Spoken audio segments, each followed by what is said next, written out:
From the dungeons of Morningstar, my name is Clint. And I'm Stretch, and this is Prevailing Strange.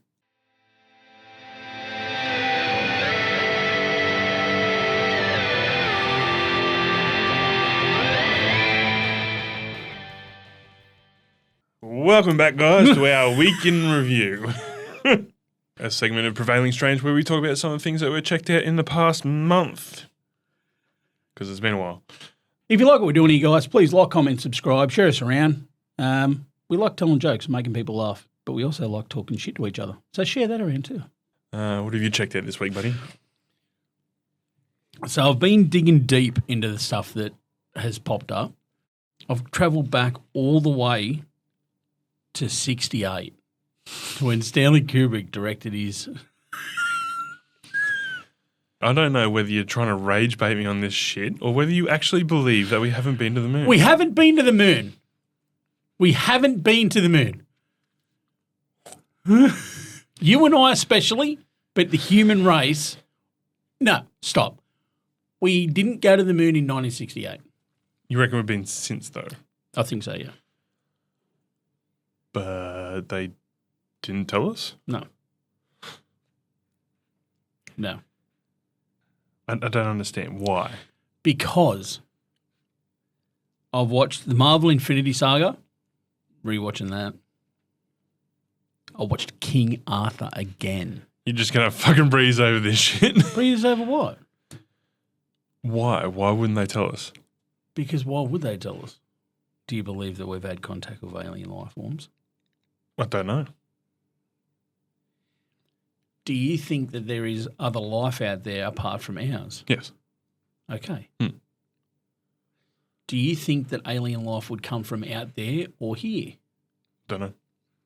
I don't know. I genuinely think there's stuff out there in the stars living out there. Definitely. But I don't know if there's a lot of kind of evidence or there's a lot of stuff that kind of makes me think, something is visiting us. 0.01% of that has to be like... This is Week in Review, motherfucker. But we started here. No, I started talking about a great visionary director who directed one of the greatest films of all time. And then you cut me off. The moon landing, by the way, Stanley Kubrick, 1968.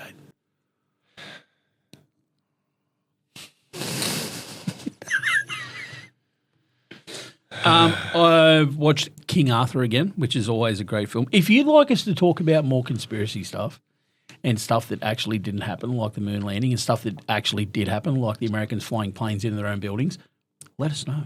Actually sound off and let us know whether you think we've been to the moon or not. No, about what we want to talk about, because otherwise we could delve deep and we can make each other look really stupid. I watched Welcome to Derry.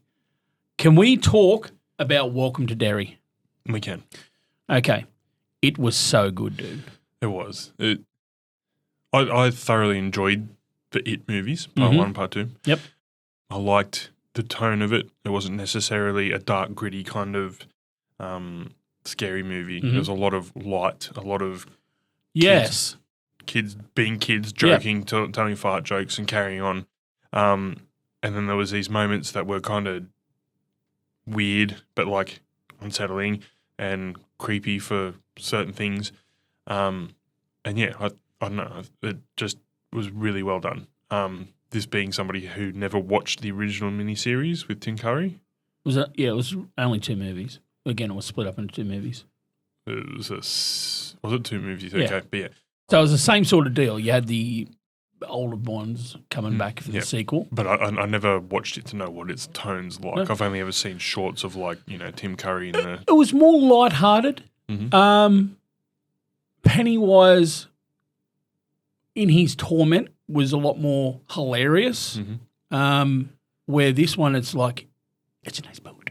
Like, it's creepy as fuck. Yep. Like, even when he's trying to be not creepy, he's creepy. Yep. Whereas Tim Curry's Pennywise, the first time you see Pennywise, he makes kids laugh. There's a clothesline spinning around and there's a little girl that rocks up just as there's a storm rolling in. She's like, her mother's like, come inside, we've got to have a dinner. And then she's got off a bike and then she's turning around and looking and she sees through the clothes as the clothesline's spinning, there's a clown and he's like, hi! And he's like waving like that. And it looks cute. It looks innocent. And it looks like he's just a clown and she's having a great time. And then as the clothesline spins around one more time, there's a gap and it's like, and he's like getting ready to eat her. And unsettling as fuck. He does that so much through the whole movie. Like, he'll make you laugh, lull you into this false sense of safety. Oh, it's a clown. He's a happy, good-looking guy. And then all of a sudden, he'll rip the kid to pieces. Yeah, right. But you never see any real blood and guts in the first movie. Right, okay. So, yeah, like I said, I like the movies, the latest movies that came out, the tone and everything. This show is basically a carbon copy in all that kind of feel. They didn't change it up in big ways that kind of would make you distance it from the movies. Yeah, and there's going to be some spoilers here, guys. It's been out for a while, so we're going to talk about it. But even the first group of kids, you're like, oh, these are the core kids. These are the kids that are going to solve the issues. No. No. Spoiler alert. They die in the first episode. Mm-hmm. Yeah. In weird and wonderful and graphic, grotesque ways. Yeah. You think they seem like carbon copies of the kids from the movie. And you think, okay, this is our new kind of troop. And then they get slaughtered. Slaughtered. Yeah. The first couple of scenes, I'm going to talk about that, the birth scene. Mm-hmm. What the fuck? And as soon as I seen them like this, this happy family, and they're talking, they're singing, and then she goes, oh, that's our little harlot. That kid's 12. And you're calling her a slut. Mm-hmm. Yeah. That's the sort of... But it's funny because you missed the fact that the daughter was eating liver. Yeah. As a raw liver as a snack. Yeah. You missed that part. I missed that completely. I'm like, oh, here we go. And then, you're a slut. Yeah. Oh, that's our little harlot. Close your legs. Fuck. Yeah. But it was, dude, start to finish, fantastic storytelling. Mm-hmm. Visuals were so good, dude. They were. And I think, our person with the shine, what's his name? Dick Halloran. Dick Halloran. Mm-hmm. Goddamn, man. Yeah, I enjoyed his character. It was good to see. Little Dickie getting out there, as Pennywise calls him.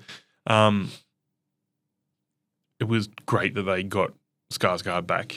Yeah. Like, if it was a different person playing Pennywise, they couldn't have done it, I don't think. Yeah. And there could have been a way that they could have done it. But the fact that it was called It, Welcome to Derry, it was good to see the other side of the military actually knowing about this entity and figuring out a way of fucking classic America trying to weaponize it. Yeah, classic. Backfiring, of course, in the end. Yeah. Oh, yeah, I like the callback to kind of before he became this clown persona, the entity that... Yeah. Did you notice in every episode there was a turtle? No. No. I still haven't seen it. Oh, man. I still haven't seen a turtle. So for people who don't know much about Stephen King, there is a turtle. Well, you read the book. He's a coked up pedophile, I'm pretty sure, and he's quite racist. He's not a pedophile. Told some weird shit. How many stories involving 5 12-year-olds have you ever written as an adult? Yeah, that's probably the worst part about his whole I love that career. they keep ignoring it. They never put it in a movie. Thank fuck. Yeah. Because Hollywood's like, we don't want it out what we do in the weekend. Oh, fuck. Sorry. We're never going to get someone on here anyway. So Pennywise is his entity from another world. And you explained it before like a wagon world, didn't you? yeah, so the Elseworlds, I think it's called, or the Outer Worlds or whatever, the interconnected kind of universe, kind of like Marvel's multiverse. And each kind of arm, branch, spoke of this wheel is a world, and we're on one of them. And each one has a protector, and ours is a turtle, a giant mystic turtle. You never see his influence in, like, it's all indirect, but there's always Easter eggs. So in the last episode... Oh, that'll help. In the last episode, there's one kid dressed up as a turtle. There's like turtles at the fair in the very first episode. There's the turtle in every episode. All right. I'm going to say something. Mm-hmm. It's just like Jesus. Basically. There's pictures of him everywhere. He's never going to fucking show up and help. But it's always kind of around either when Pennywise is around or when something good happens. But see, this is the thing. So Pennywise is one of these guardians. Mm-mm. He's one that eats the worlds, right? Antithesis is the opposite, yeah. So if he's there and the kids can see him and he's interacting with the children and everybody else is dying at his behest, why can't the turtle show up and just go? Well, the turtle looks after the whole branch, not just So it's a cuck. He just watches. He doesn't do nothing but watch. You can't have fucking just a giant clown and a giant turtle fighting. It'll be a completely different story. Have you not seen Kong versus Godzilla? It'd be a completely different movie, man. Just fucking, I'm trying to share some information with you. We've got to, someone's got to be talking about this, Jeremy. We can't have all these bloody Masonic and huge people that are spirits and guardians and gods and shit and then have them do nothing except for the bad guy can do stuff. Why not? It's classic trope. Exactly, Christianity. It's a trope.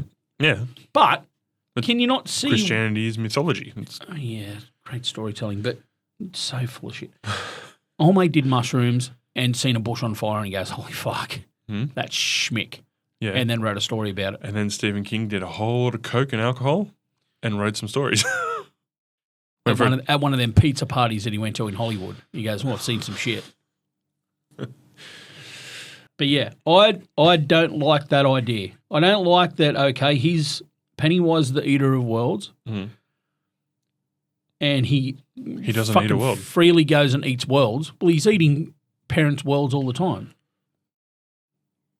He's not saying that he eats worlds. He's the eater of worlds. And what do you say about your kids? Oh, they're my fucking world. They're my life.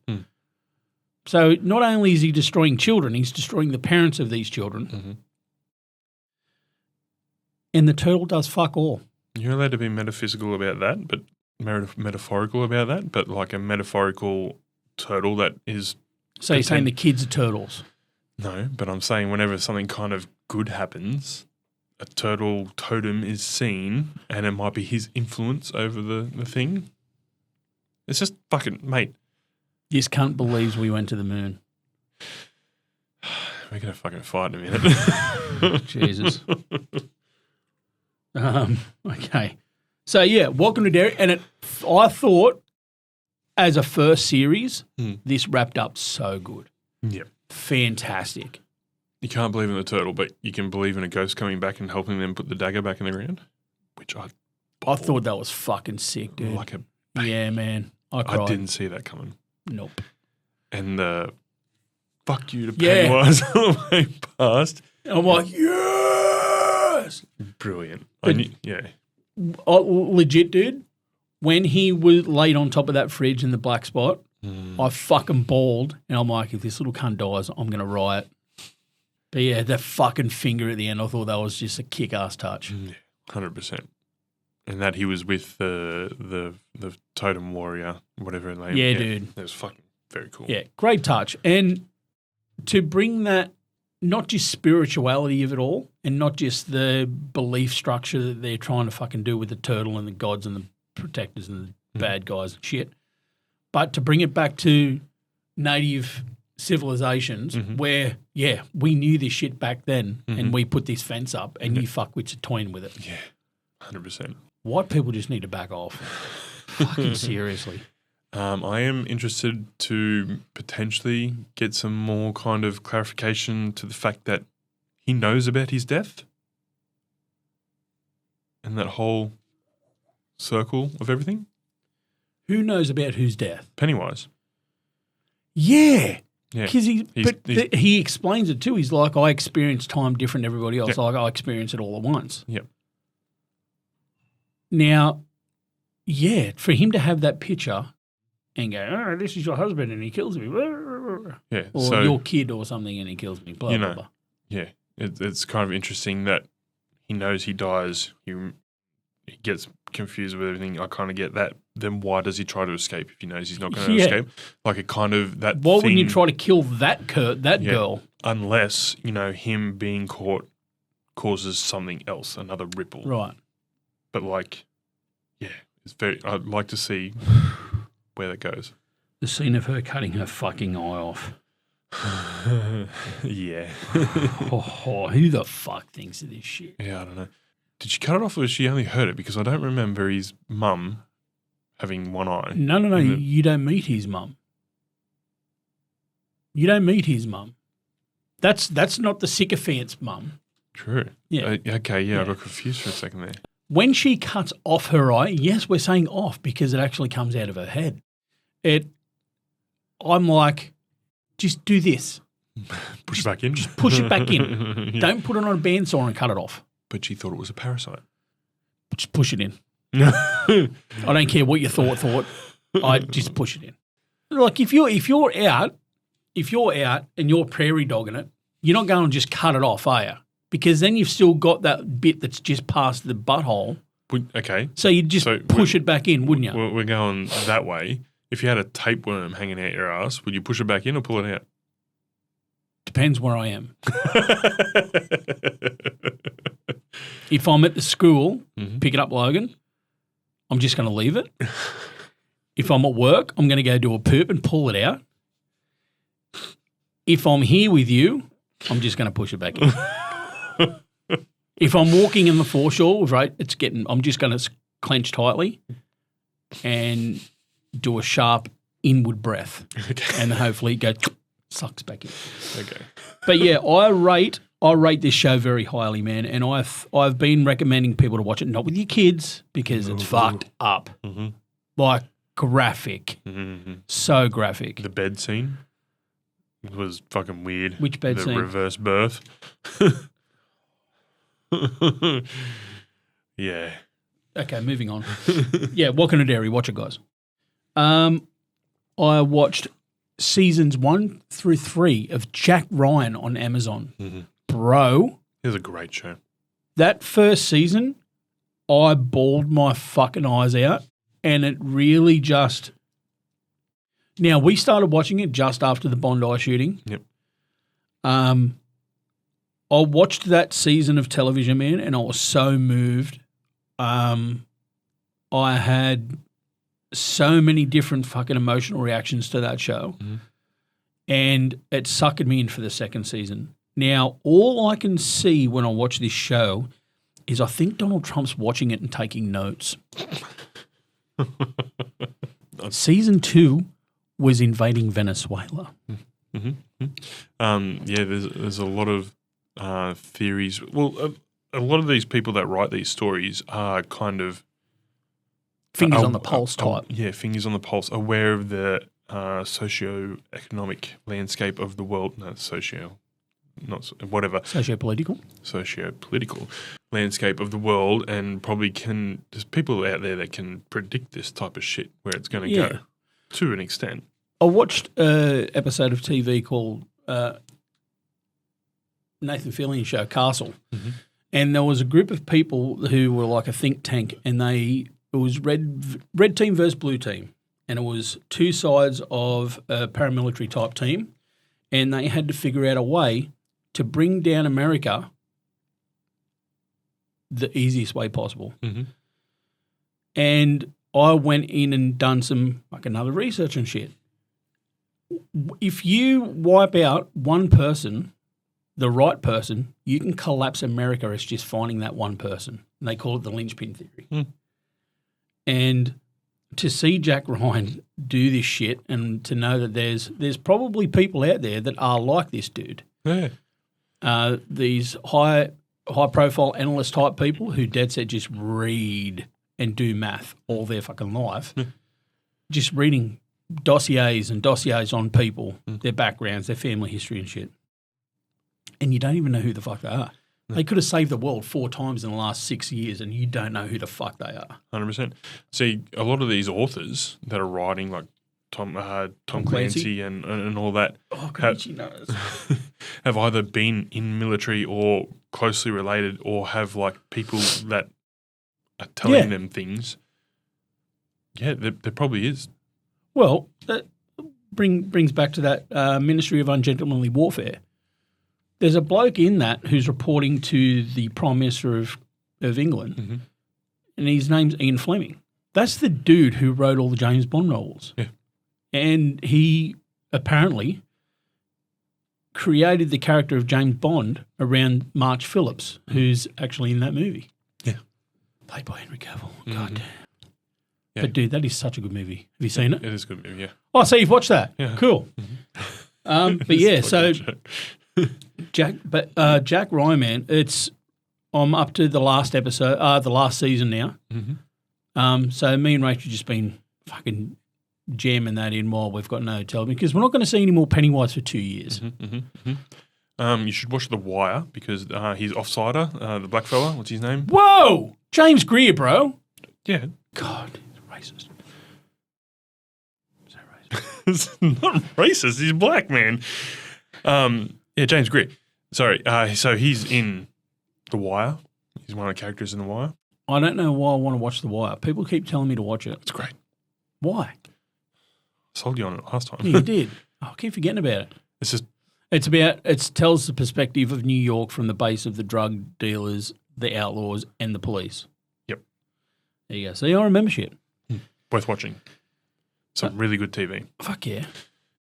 I watched Tokyo Drift. Mm-hmm. Fuck, that's still one of that and number one are the best Fast and Furious movies. Steph hates it. And she's a Fast and Furious fan. Oh, is she she? likes them all. Except if she's going through a McDonald's drive-through. Oh, Jesus. She don't watch this shit. She don't know. You better hope she doesn't watch this. You better not fuck it. You're going to put that as a reel, aren't you? No. You son of a bitch. You do anything to strap me. One of the things I did watch was on the break, within the very little time that I had left to myself, was the Chainsaw Man Reza Arc movie. What was that? God, you watch so much gay shit. And I watched a movie called The Green Book. Have you seen that? No, I haven't. Haven't you? I really want to see it. Yeah, cool. Tell me your list, mate. What have you watched? I want to hear all about it. Well, Chainsaw Man Reza Arc, It, Welcome to Derry, Mhm. and Stranger Things. I was going to let you start on that one. Mm-hmm. See how I left it out. Yes, I did. Man. I'm trying to think from the start, not start with the end because, man. Mate, the little fucker without collarbones. When you think he's a cunt in this whole series. Mm-hmm. Not the whole series. He's a dead godsend. But this season, he's a bit of a dick. Yeah, in the beginning, yeah. And that last episode, Mm-hmm. oh my God, dude. Mm-hmm. And you're like, I understand. He's dealing with trauma. He's loss. dealing with some shit. Mm-hmm. This show was so good. Well, one thing I saw about that was from his perspective, he was closest to Eddie. Mm-hmm. He lost Will, got Will back. They lost. Yeah, dude. Who else? There was like 3 or 4 big ones that. Oh, the Hopper. They lost Hopper. Got Hopper. Hopper came back. They thought he was dead. Lost a few people and they come back. And Eddie he was closest to. They lost him. He never came back. So a lot of people had resolved those losses. Yeah, except for he him. hasn't got the chance to resolve that loss. Yeah, and fucking devastating. We didn't see Eddie in it the whole show. No, I'm glad. Like, I as much as I liked Eddie, it would have cheapened his death if they brought him back. But what if it was a moment? There was no paranormal stuff like ghosts and stuff yet. No, you're right. So to kind of bring that element in. And yeah, that's the thing too. He died in the Upside Down. He wasn't in the Void. Yeah. Yeah. All right. Yeah, so we get the reveal that the Upside Down isn't another dimension. It's a reflection of ours within the the bridge. What's it called? The Einstein-Rosen Bridge. The Einstein-Rosen Bridge to another world, which is they dubbed the Abyss, which is another D&D reference. Yes. Mm-hmm. And this is the world where Vecna has been recruiting the Demodogs and the Demogorgons, and which I thought that was a bit of a missed opportunity in the last episodes. Like they spend a lot of time in the Void, and you don't see Demodogs and Demogorgons and stuff like that. So they did address that. Oh, did they? Yeah, and they said that they feel there would have been some kind of demo-related Fatigue. Yes. Because it did rely on Demogorgons a lot in that last stands we got on New Year's Eve. Mm-hmm. Sorry. I would have liked to have seen them skulking about more as a scavenger type creature on the world. Right. And having them only be vicious when Vecna is controlling them.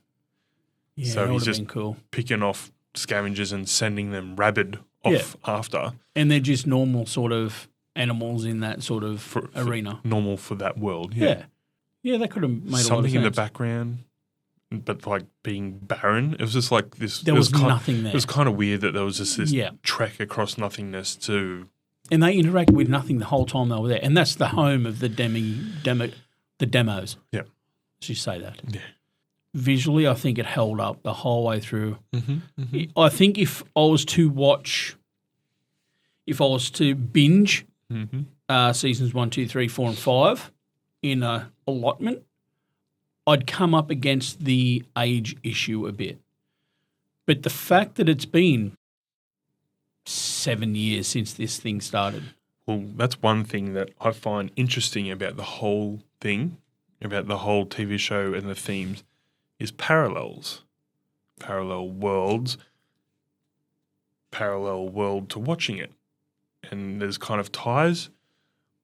I don't know, I'm probably talking out my ass, but I find that kind of interesting that, you know, time does move differently in between them. I do get that, like binging it, especially when in the end you saw the young versions of them in the credits and shit. Yeah, like, dude. They're fucking babies, man. Steph was a mess fucking seeing them as kids. No. Yeah. The thing that kind of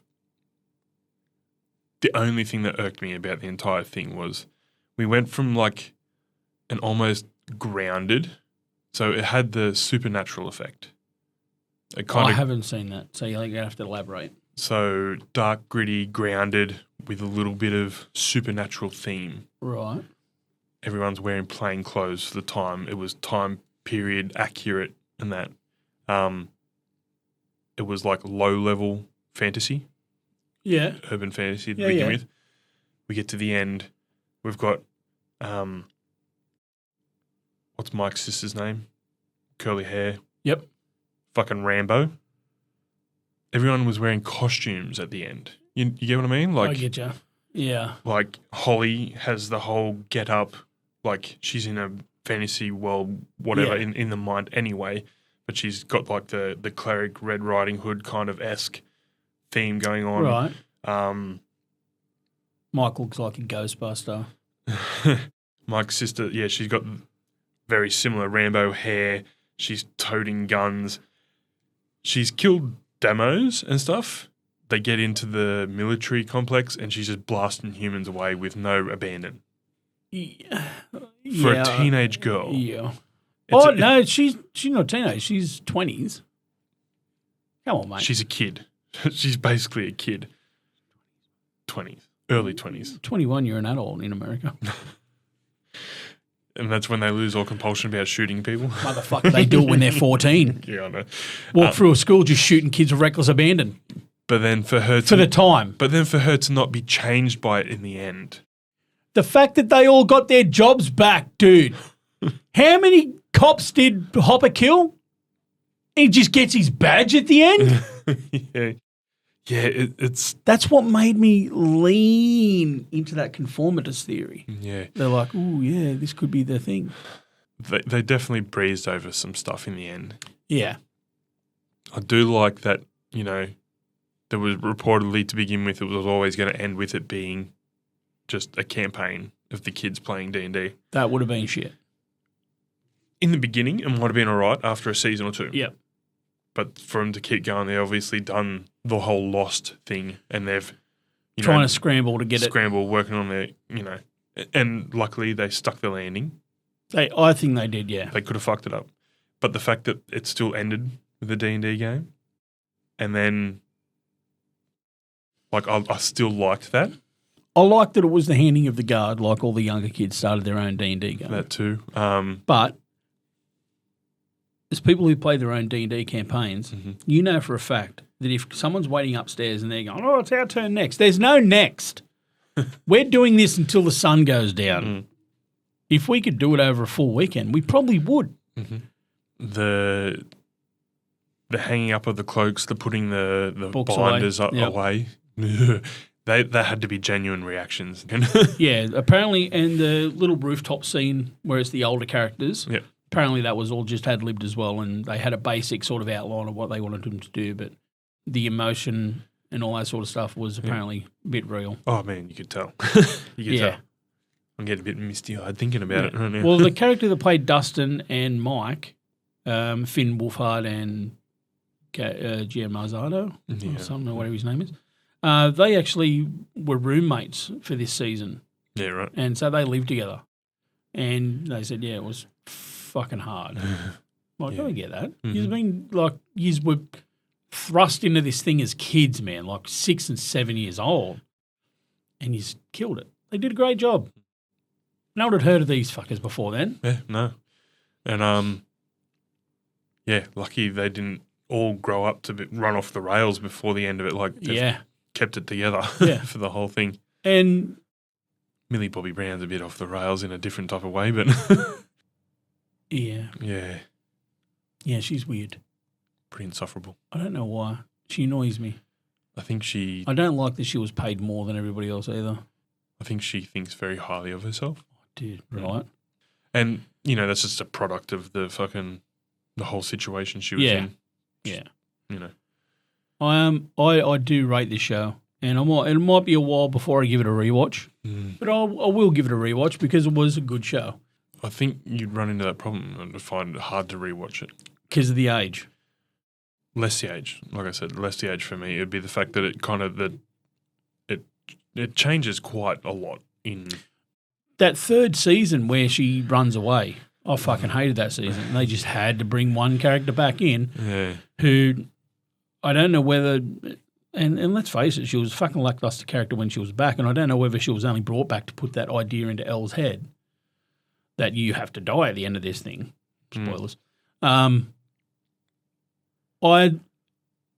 absolutely loved how they're like, oh, this is how it ended. And then at the D&D campaign, they're like, what does the storyteller have to say? The storyteller the DM gives his thoughts on what he thinks happened. And everyone's like, I believe that. I like that. I'm like, that would have been cool. And I loved how they brought the waterfalls into it at the end. But the thing that I love the most is that I was able to pick the ending for myself. She died. No, she lived. Depending how you feel on the day, you could change it. But I like that they done that. And then I've seen a lot of people whinge and go, oh, this is the worst episode of TV I've ever seen. Motherfucker, can you not remember the finale of Game of Thrones? The finale of Lost? I can keep going. The finale of Firefly, one of the greatest TV shows that would ever to be produced. The final episode of them all were terrible.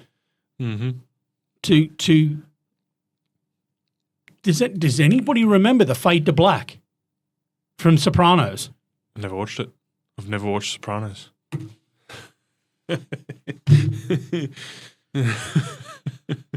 I'm sorry that I missed another show that you watched.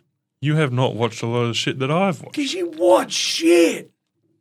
Name one good show that you've watched. Objectively, The Wire. We'll get around to it. I'll probably get around to watching The Sopranos. I've got it downloaded at home. Shh. Oh, no. I stream it at home. Yeah, surely it's available on some streaming service. I'm pretty sure. Have you got it? I'll give you my account details after this. I do have it. Oh, sweet. I don't know why. Loved it. I thought it was Stranger Things, tick the boxes. I think there's some holes. Most definitely. Most definitely.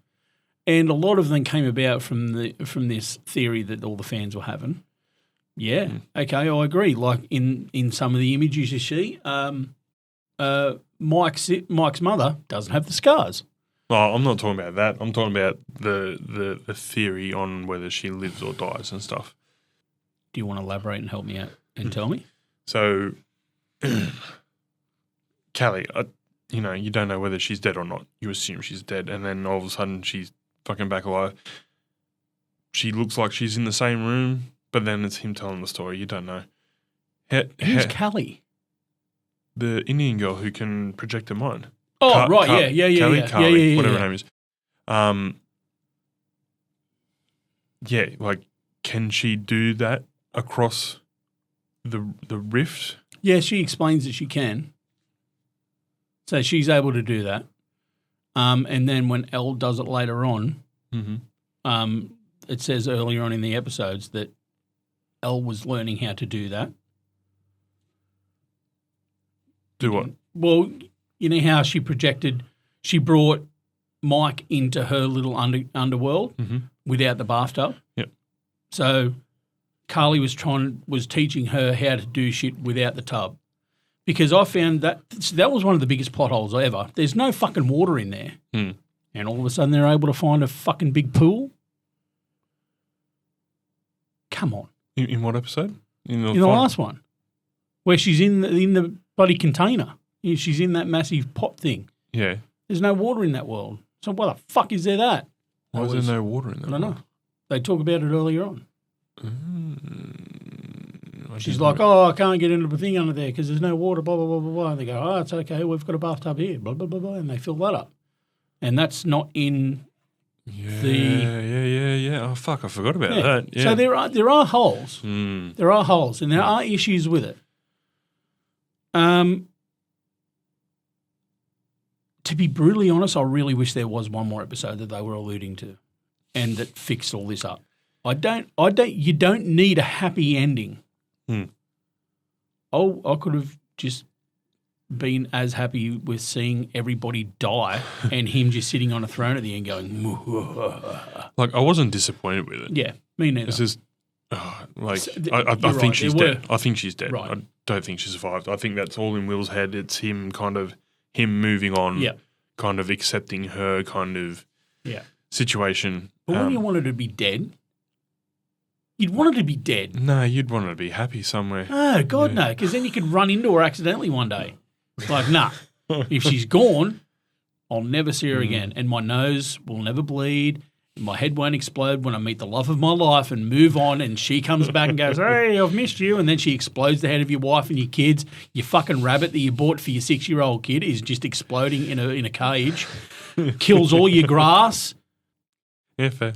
Yeah, see? No, it's still, dead. I can imagine in his situation, he'd want her to be alive and happy somewhere. No. Because now he can't masturbate over her as well. If she's dead, he can't masturbate over her anymore.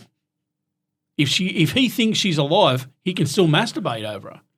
But it's weird to masturbate over your dead ex-girlfriend.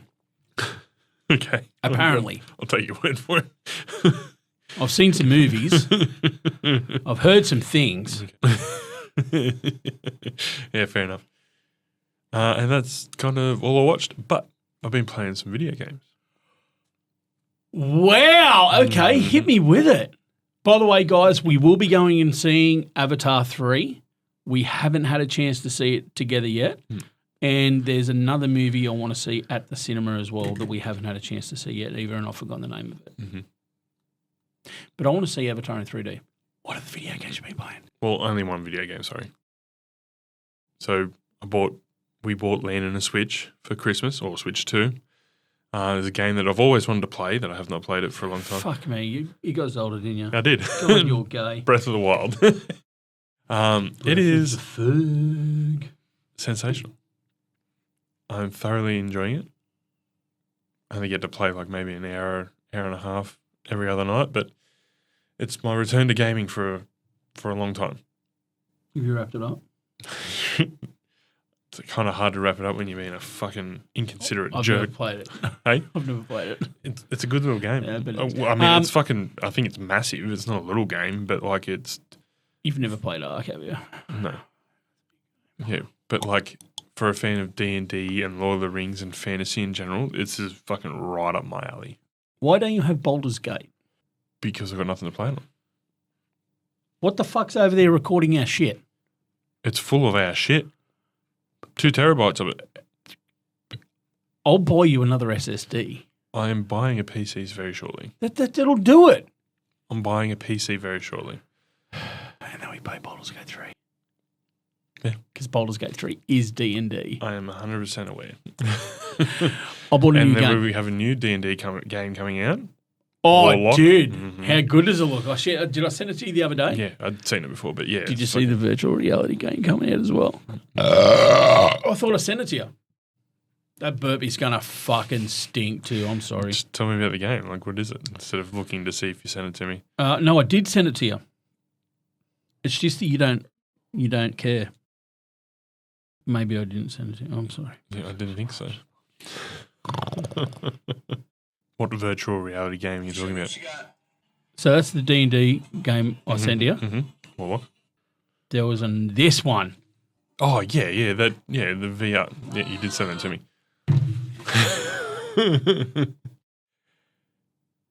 I don't know how else to say that I sent you the VR one and you go, oh, yeah, the VR one, you sent it to me. I was thinking about a video game, not a VR board game. Okay, I stand corrected. We're talking about a video game, like a AAA video game, straight into a virtual reality tabletop. I didn't realise that's what you're talking about. Sorry. You're going to continue? About Breath of the Wild? Breath of the Wild? No. You can never talk about that ever again. Why? Because it's like 6 years old. Oh, man. It holds up. Guess what game I And bought? Landon's fucking loving it. Guess what game me and Logan bought? He's obsessed. We bought Avatar. Fucking gorgeous. Mm-hmm. Sensational. So beautiful. I thoroughly recommend. Yeah, right. I have seen so many things in the Breath of the Wild. Like I've seen a lot of people when you make your little hoverboard thingies, they make dicks. That's not Breath of the Wild. That's the next one, Tears of Time. Oh, there you go. Mm-hmm. Yeah, that Both one. equally shit. And there's another one out now. There's 3 of them for the Switch console. Why? Just make a fucking expansion pack. 28 games total. And he still can't get it right. This is a soft reboot. Hey, what is he trying to get to? He's trying to get to the... So you wake up in a chamber that you've been rejuvenating in because something had gone down. You wake up with no memories. Classic. Mm-hmm. So lazy. Kind of. And basically you start gaining your memories back when you talk to people and stuff like that. There is this entity called Calamity Ganon, who is like this big fucking smoke beast. Ganon's a bad guy in like a lot of Zelda games. And for the past century, Zelda, the princess who has powers, has been holding him off, waiting for her knight to return to help her out. And I gather that Link is this knight. Yep. So 21 games, you say. Mm-hmm. How the fuck has he never got back to her? Well, no, so that's this game. That's this game. So a lot of them are kind of based around that. So this is a sequel to Ocarina of Time, which it came out in 98 on the 64. There's direct parts from that game. So there's a whole lot of games in between that are kind of based on that IP that aren't directly related. This is a soft reboot for the past 8 games. 8 games, yeah, I think so. On console and handheld. Yeah, I don't know why they need 21 games to tell a story. From one character. Different stories. One character. 2 characters, Link and Zelda. Basically, yeah. Basically, Link wakes up, he's got to get back to Zelda. Something's happened. Sorry, Mario, you're in a different castle. Yeah. Nintendo, get a different story. Yeah. Like James Bond. Yeah, Fucking GoldenEye. GoldenEye was a great game. Dude, Logan loves it. Like we play split screen on his Switch all the time. Fucking GoldenEye, dude. What does it look like though? Is it great? Oh, Still they looks reskinned shit. it? No, it still looks shit. When they're talking about doing a reskin? Oh, it's updated for the newer consoles and that, but it still looks so shit. but like, it's not terrible. not flat square faces. Yeah. It still is. No, I'm pretty sure they were talking about. No. That was the remaster they did. No. You get the so. I'll show you. It's easier to explain by showing you. So yeah, it's still fucking trashy. Yeah, It's still so good. Like everything is basically the same. played so much of that as So a kid. good. And the controls are even worse now. Because you know how you had your trigger and the the aiming stick? Mm-hmm. Well, now your trigger's on the left and the aiming stick is also on the left. So ADS, which is aim down sight, is your right trigger. Mm-hmm. It's stupid. And you can't map the buttons out, which is annoying. Are you inverted? Or God, no. Can you remember inverted for games? I'm inverted. I fucking invert. I don't like Why? default. I invert. I don't know. It just makes sense. If Like I'm flying a plane, it's inverted. yeah, for everything. Stick up to look down. No wonder you're fucking backwards, dude. But sir, that I could literally fill your ear with shit that I've watched. But I really wanted to go and see Avatar 3D, but Rach hates 3D movies. She can't watch 3D. So I got me mate I'm not going to tell you his name because it could go to jail. Downloaded me the 3D version of Avatar. Must be good, mate. Fucking legendary, mate. And he didn't even download the small one. Downloaded the fucking 32 gig one. Fucking legend. Anyway. 36, I heard. 36, was it? Yeah, it could have been 36. And fucking brilliant. Yeah. It looks so good good. on the MetaQuest, man. Nice. So much so that I ordered my Meta glasses today. Because I need new Oculus. I need new. Like the Ray-Ban ones? Yeah. Yeah, right. But I've got me prescription lenses to go in them. Nice. Best part about them, though, they're electro darkening glasses. Mm-hmm. So they're prescription, but when I go out in the sun, they darken. Ooh, very nice. So it just looks like I'm wearing multiple pairs of glasses, but it's just one because they're super special. And when we're at the beach and Dave Burke's and his bungee smugglers and his tits are hanging out, I just have to go double tap and fucking record that. Save that for later. Fuck you, straight to the bank. But yeah, that's all I've watched, sir. Yeah, that's all I've got. Promise I'll do better this week, guys. You might watch some stuff of quality. Or not. Anyway, so we won't see this version of us on Friday for Rant and Sundry. We did record some stuff with our friends Lingy and Tan. We did. You may have seen the Christmas special. There was also what was meant to be an end-of-year special, but I ran out of time. So now we're just going to replace... Start of year special. Yeah, there you go. Start of year special. We're going to replace our Rant and Sundry with probably 3 weeks of us ranting. Yes. That's all right, because fuck, we ranted. Oh, yes. Not so much rant. I think there was an hour and 50 minutes of Holy content shit. that I'll have to edit down. Yeah. Just put it all up. Fuck it. Just cut it in threes. Straight down the middle. Yeah. Don't even edit it. Yeah. Just give him all the noise. Blank screen to be continued. Yeah. Tune in next Friday. I'm so glad to be back, dude. And I can't wait to come back and do this again next week. Hell yeah. We'll see you then. Love, peace, chicken grace.